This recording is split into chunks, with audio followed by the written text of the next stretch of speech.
জাতীয় সংসদে আজ উঠে এসেছে বিচার ব্যবস্থার জট, নিয়োগ ও প্রশাসনিক সংস্কারের চিত্র। মামলার পাহাড়, শূন্য পদ ও নিয়োগ সব মিলিয়ে চ্যালেঞ্জের কথাই বলছে সরকার। বিস্তারিত দেখুন প্রতিবেদনে। মাইকটা একটু দয়া করে দিন। অধস্তন আদালতে মামলার জট ভয়াবহ আকার ধারণ করেছে। ২০২৫ সালের ৩১ ডিসেম্বর পর্যন্ত বিচারাধীন মামলা ৪০,৪১,৯২৪টি। জাতীয় সংসদে প্রশ্নোত্তরে এ তথ্য জানিয়েছেন আইনমন্ত্রী আসাদুজ্জামান। তিনি জানান, মামলার জট কমাতে নতুন আদালত ও বিচারকের পদ সৃজন সহ নিয়োগ প্রক্রিয়া জোরদার করা হয়েছে। একই সঙ্গে বিচার প্রার্থীদের দুর্ভোগ কমাতে সরকারের প্রতিশ্রুতির কথাও তুলে ধরেন তিনি। যে বার কাউন্সিলের একটি স্বাভাবিক নির্বাচন প্রক্রিয়া এগিয়ে যাক এবং সেই প্রক্রিয়া এগিয়ে যাওয়ার জন্য আমাদের পক্ষ থেকে আমরা সেখানে হস্তক্ষেপের মধ্যে যাচ্ছি না। আমরাও চাই, ওনার মতোই চাই, বার কাউন্সিল স্বাধীনভাবে সিদ্ধান্ত নিয়ে তারা এই ব্যবস্থা গ্রহণ করবেন। বিচার বিভাগের স্বাধীনতা ও স্বচ্ছতা নিশ্চিত করতে বর্তমান সরকার নীতিগত পরিবর্তনের পথে হাঁটছে।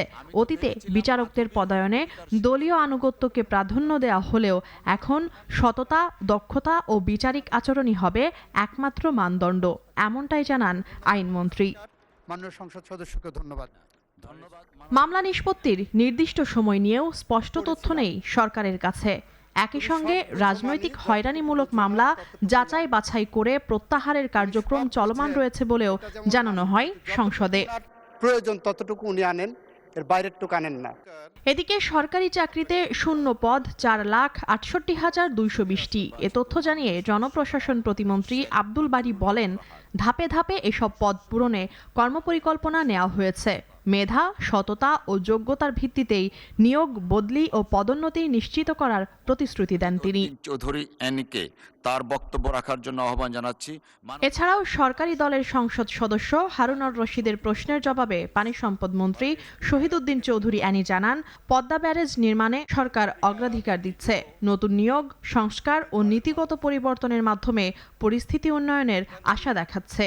সরকারি দলের সংসদ সদস্য হারুনুর রশিদের প্রশ্নের জবাবে পানি সম্পদ মন্ত্রী শহীদউদ্দিন চৌধুরী অ্যানি জানান, পদ্মা ব্যারেজ নির্মাণে সরকার অগ্রাধিকার দিচ্ছে। নতুন নিয়োগ, সংস্কার ও নীতিগত পরিবর্তনের মাধ্যমে পরিস্থিতি উন্নয়নের আশা দেখাচ্ছে সরকার। একটা হলো মনিয়া চৌধুরী, নাগরিক, ঢাকা।